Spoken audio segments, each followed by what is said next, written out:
Les traigo una enseñanza que lleva por título Soy libre.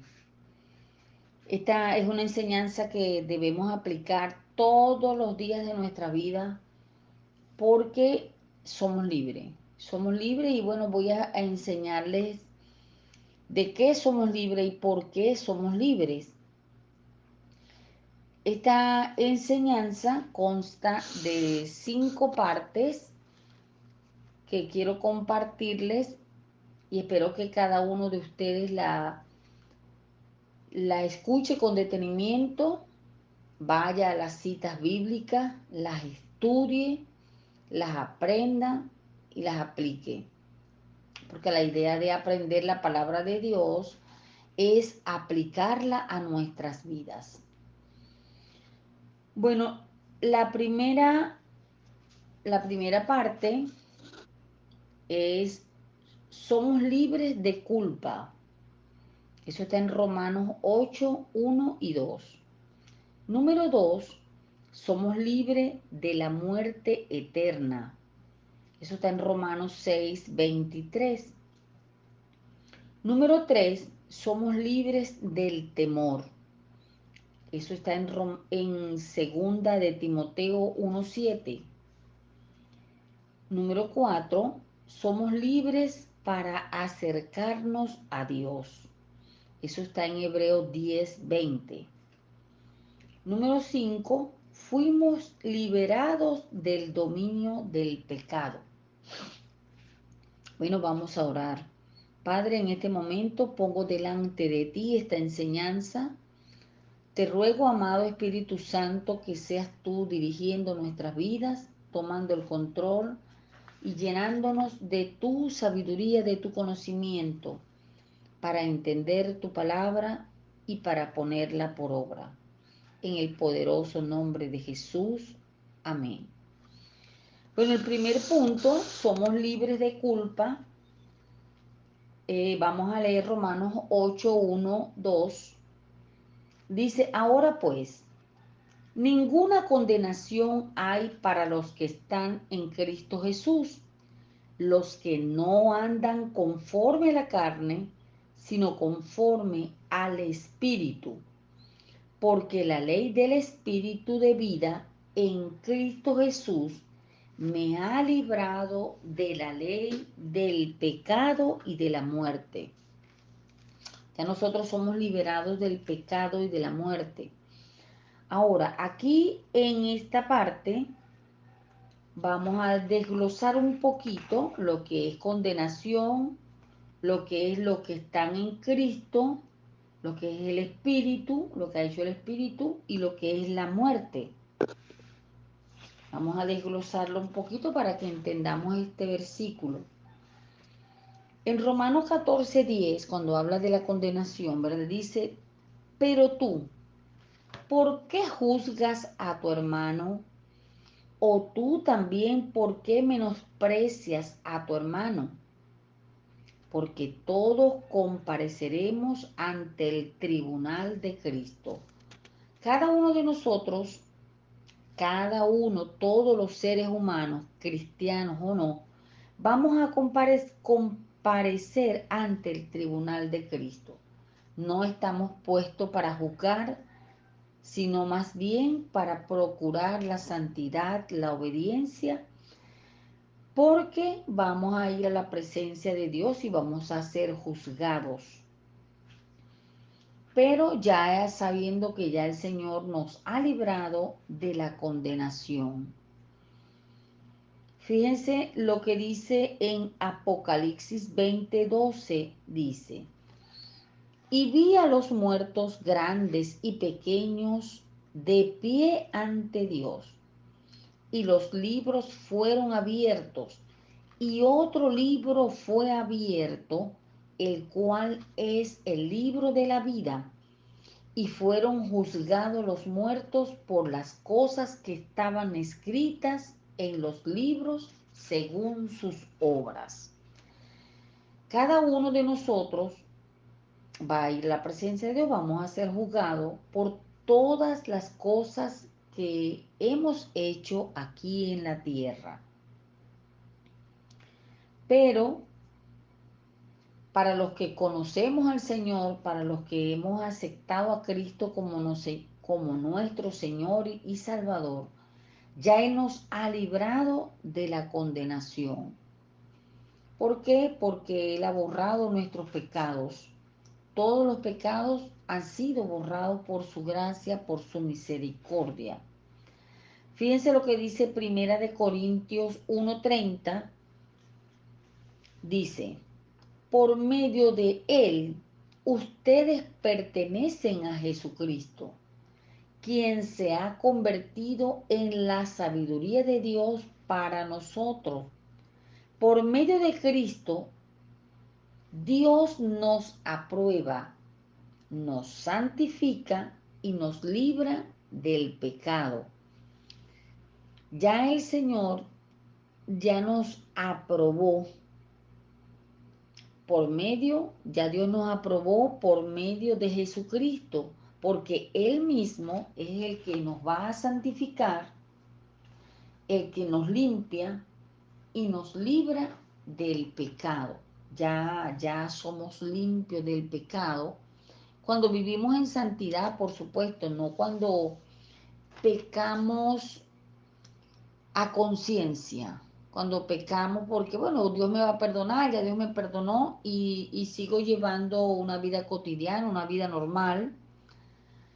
No, el Señor ya nos perdonó y nos limpió, pero debemos procurar vivir en santidad y en obediencia al Señor. También cuando nos habla en este versículo del Espíritu, ¿verdad? Dice, porque la ley del Espíritu de vida en Cristo Jesús nos ha librado.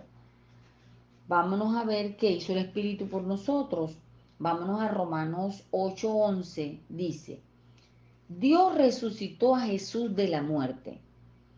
Y si el Espíritu de Dios vive en ustedes, el mismo que resucitó a Cristo le dará vida a su cuerpo mortal por medio del Espíritu que vive en ustedes. Así que mis amados hermanos, es a través del Espíritu, ese mismo Espíritu que está en nosotros, ¿verdad? En el momento de nuestro nuevo nacimiento, de nuestro nacimiento en Cristo, el Espíritu Santo mora en cada uno de nosotros.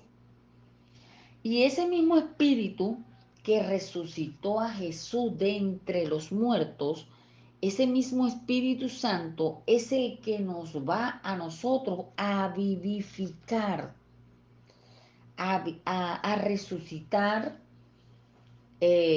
cuando nosotros muramos, por supuesto.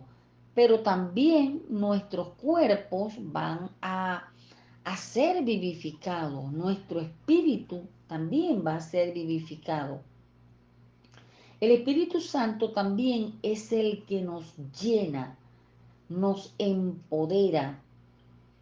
Dice en Hechos 2:4, dice, y fueron todos llenos del Espíritu Santo y comenzaron a hablar en otras lenguas según el Espíritu les daba que hablasen.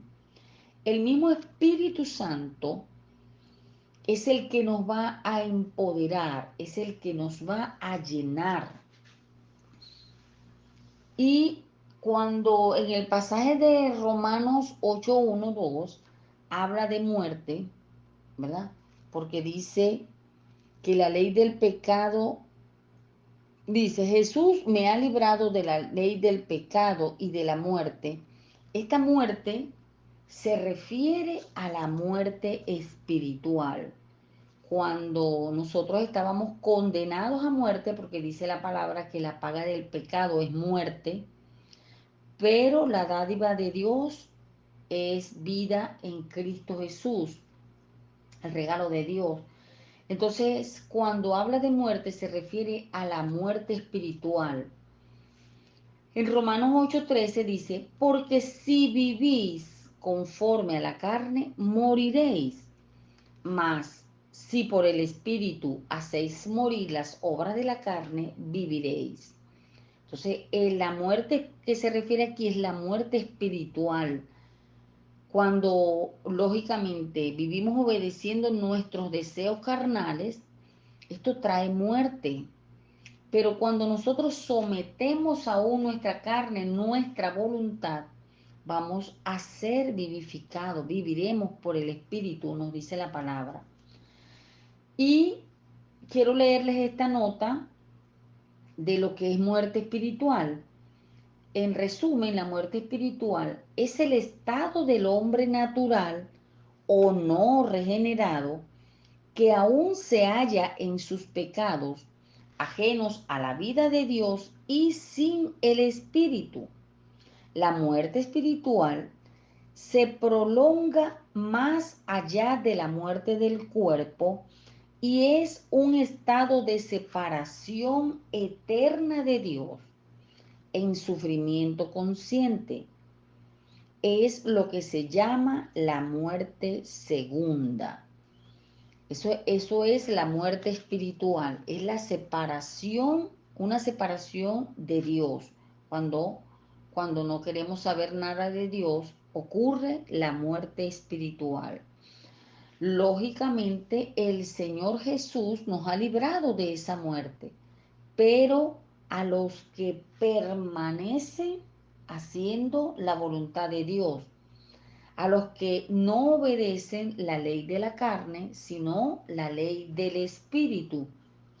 Usted puede corroborar esta cita, puede corroborar esto de la muerte espiritual en Apocalipsis 2:11 y también en Apocalipsis 20, versículo 6 y versículo 14. Así que ya el Señor nos ha hecho libres de culpa. Amén. El punto número 2 es, somos libres de la muerte eterna.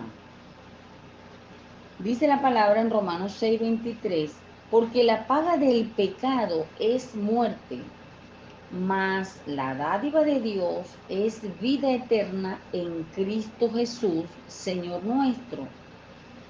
Ya el Señor mismo nos ha librado de esa muerte eterna. Recuérdese, como dice la palabra, que merecíamos la muerte por nuestros delitos, por nuestros pecados. Ya teníamos una sentencia de muerte en nuestra contra. ¿Por qué? Porque el Señor estableció que la paga del pecado era la muerte. Pero el Señor mismo, cuando nosotros ya pertenecemos al Señor, cuando ya nosotros somos nuevas criaturas, el Señor mismo nos ha dado la vida eterna en Cristo Jesús. Él nos libró de esa muerte, borró esa sentencia de muerte que era en nuestra contra por causa del pecado. Él mismo se hizo pecado, Él mismo se hizo maldición por nosotros para librarnos de la muerte eterna, de esa muerte, de esa sentencia de muerte que pesaba sobre nosotros. Fíjense lo que dice en Efesios 2:5, dice, aún estando nosotros muertos en pecado, nos dio vida juntamente con Cristo. Por gracia sois salvos. Fíjense lo que ya el Señor nos hizo, estando nosotros en nuestra condición de pecado, cuando nosotros eh, no teníamos más nada que la condenación en nuestro ser. el Señor mismo, el Señor mismo nos libró del estado, nos pasó del estado de muerte a vida, porque la gracia, pues, acuérdense que el favor de Dios o lo que el Señor nos da es vida eterna, es vida eterna. Dice que por gracia somos salvos. Eso está en otra parte de la palabra. Dice, por gracia soy salvo por medio de la fe. Esto no de vosotros, pues es un don de Dios, no por obras para que nadie se gloríe. Eso está en Efesios 2, 8, 9. Ya nosotros pasamos de muerte a vida a través de Jesucristo, a través del sacrificio que Él hizo en la cruz del Calvario. Entonces, ¿qué nos toca a nosotros? Vivir agradecidos con el Señor, sencillamente porque ya el Señor nos ha dado vida en Él mismo. Vámonos a Romanos 5, 8, 9. Dice, mas Dios muestra su amor para con nosotros en que siendo aún pecadores, Cristo murió por nosotros, pues mucho más, estando ya justificados en su sangre, por él seremos salvos de la ira. Ya nosotros, a través de Jesucristo, fuimos librados de la muerte eterna. Entonces, una persona que ha sido condenada a muerte y es perdonada, ¿cuál es la reacción o qué es lo que debemos tener nosotros? Agradecimiento, mis amados hermanos. Tenemos que ser agradecidos con el Señor, pero muchas veces se nos olvida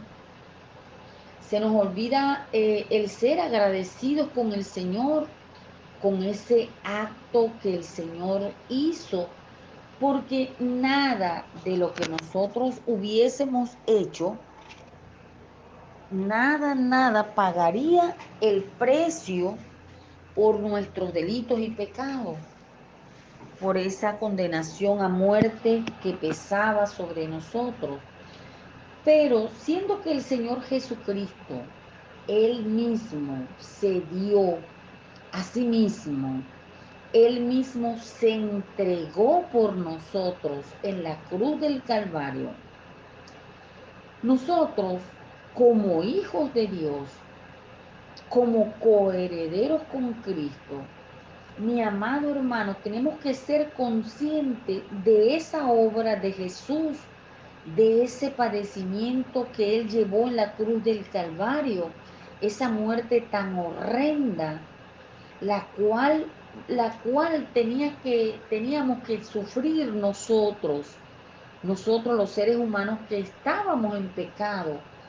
Pero precisamente Él lo hizo por nosotros para que nosotros fuésemos libres de culpa, libres de la muerte eterna.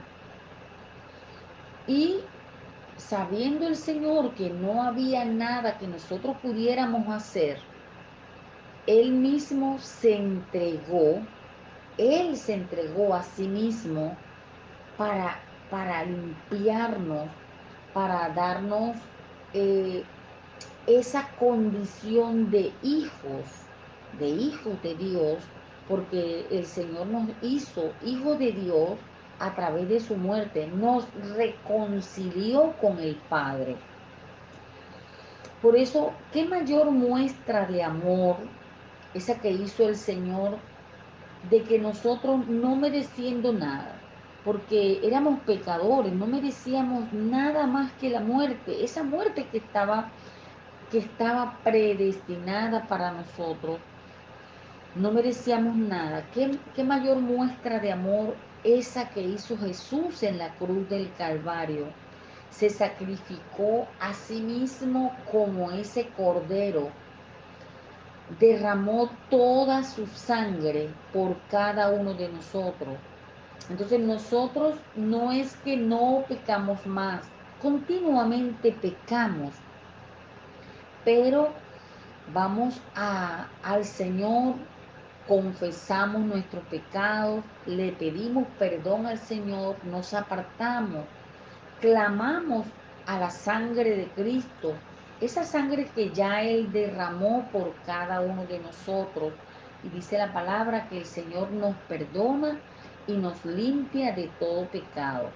Entonces procuremos vivir en santidad, vivir en obediencia, agradeciéndole al Señor de que ya nos hizo libres de la muerte eterna.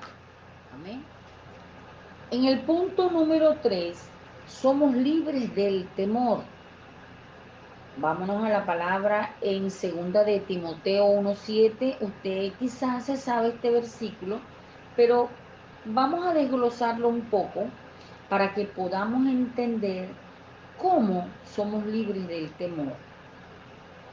En segunda de Timoteo 1:7 dice, porque no nos ha dado Dios espíritu de cobardía, sino de poder, de amor y de dominio propio.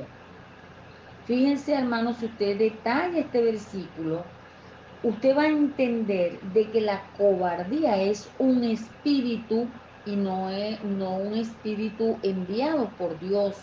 Es un espíritu maligno que opera, o mejor dicho, que ataca nuestras vidas para hacernos volver del Señor, para apartarnos del propósito de Dios. Ese es un espíritu que no es enviado por Dios, pero que sí nos ha dado Dios, nos ha dado poder, nos ha dado amor y nos ha dado dominio propio o buen juicio, porque dominio propio también es buen juicio. Entonces, fíjense cuando el Señor habla de cobardía, fíjense en Romanos 8:15 lo que dice. Dice así, pues no habéis recibido el espíritu de esclavitud para estar otra vez en temor, sino que habéis recibido el espíritu de adopción por el cual clamamos, Abba Padre, papito mío. Así que mis amados hermanos, usted tiene que estar consciente de que la cobardía es un espíritu inmundo que nos ata, nos esclaviza. Pero el Señor dice que ese espíritu de cobardía, el Señor lo quitó. Dice, no habéis recibido el espíritu de esclavitud para estar otra vez en temor. No, esto no viene de parte de Dios. Esto es algo que nosotros tenemos que estar conscientes y echarlo fuera de nuestras vidas. Porque el ser humano en sí está lleno de temor, de toda clase de temor, de toda clase de cobardía. Más bien nosotros hemos recibido de parte de Dios, hemos recibido el espíritu de adopción. Fuimos adoptados por Él, hechos hijos de Dios. Por lo tanto, el espíritu de cobardía, el espíritu de miedo, el espíritu de temor nos esclaviza. Así que ya no le pertenece a usted, así que debe echarlo fuera, fuera, porque ya nosotros somos adoptados, somos hechos hijos de Dios. Ya ese temor no nos pertenece. Pero voy a hablar de los que sí nos pertenece, de acuerdo a este pasaje, nos pertenece el poder, el amor y el dominio propio o buen juicio. Y cuando aquí habla de poder, es el mismo poder que recibieron los apóstoles o el poder que se nos da cuando aceptamos al Señor y el Espíritu Santo pasa a morar en nosotros. Fíjense lo que dice en Hechos 1:8. Dice, pero recibiréis poder cuando haya venido sobre vosotros el Espíritu Santo, y me seréis testigos en Jerusalén, en toda Judea, en Samaria y hasta lo último de la tierra. Ya nosotros somos libres del temor. ¿A través de quién? A través del Espíritu Santo, que mora en nosotros. Recuérdense que en aquel tiempo el Espíritu Santo se aparecía así esporádicamente cuando le buscaban. Por eso el Señor les recomendó, no hagan nada hasta que reciban el poder del Espíritu Santo. Pero ya nosotros tenemos en nosotros ese poder, el poder del Espíritu Santo mora en nosotros. Nos dice aquí antes en la palabra que por el cual clamamos, Abba Padre.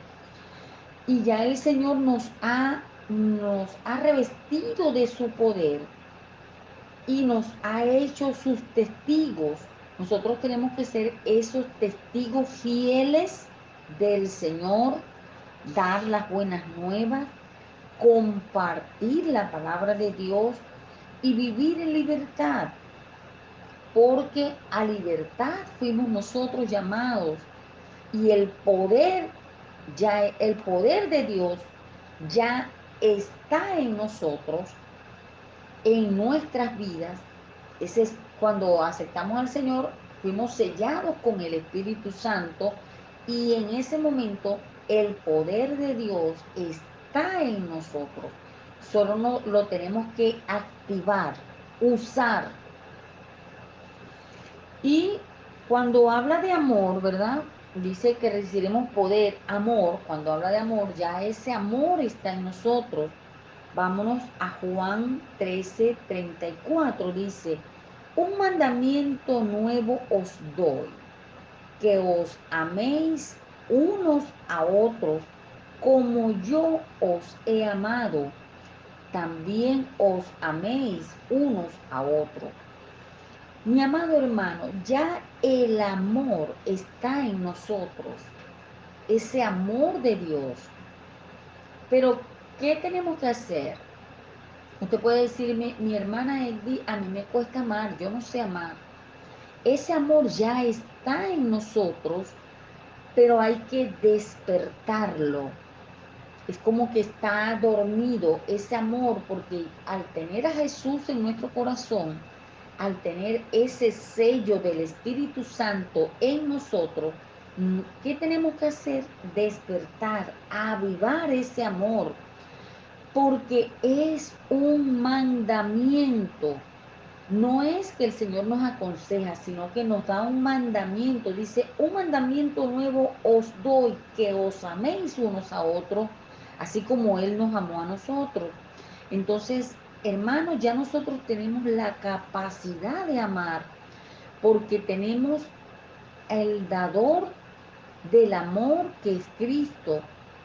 Y el Espíritu Santo nos ayuda a mostrar ese amor, a vivir en ese amor. Y cuando dice que tenemos eh, dominio propio o buen juicio, quiero compartirles a ustedes, yo busqué en el diccionario, un diccionario común y corriente, lo que es dominio. Voy a leérselo para que usted mismo saque las conclusiones. Fíjense, voy a nombrarle lo que es dominio. Voy a nombrarle solamente 3 puntos. Dice, poder que uno tiene de usar y disponer de lo suyo. También es poder o ascendiente que se ejerce sobre otra u otras personas.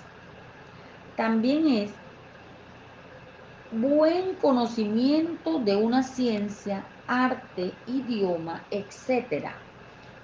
Fíjense, mi amado hermano, que ya nosotros tenemos el dominio propio o el buen juicio está en nosotros.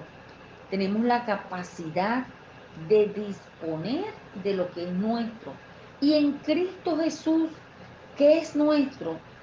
Todas las bendiciones que pertenecen a Cristo nos pertenecen igualmente a cada uno de nosotros. Quiero leerles también lo que es juicio. Recuérdese que tenemos dominio propio o buen juicio. Y en juicio, yo busqué en el diccionario, dice facultad de entendimiento que permite discernir y juzgar. El juicio es la facultad del espíritu de, de vivir bajo reglas. Esto es la capacidad de pensar lo correcto como contenido en lo universal. También es operación del entendimiento, que consiste en comparar dos ideas para conocer y determinar sus relaciones. También es estado de razón opuesta a locura o delirio. También es opinión, perecer, parecer o dictamen. Y también dice seso o cordura. Fíjense, amado hermano, que ya nosotros tenemos dominio propio o buen juicio. Tenemos la capacidad de entender. Esa capacidad viene de parte de Dios, de tener ese entendimiento. Así que ya nosotros estamos capacitados, estamos dotados con poder, con amor, con dominio propio o buen juicio. Amén.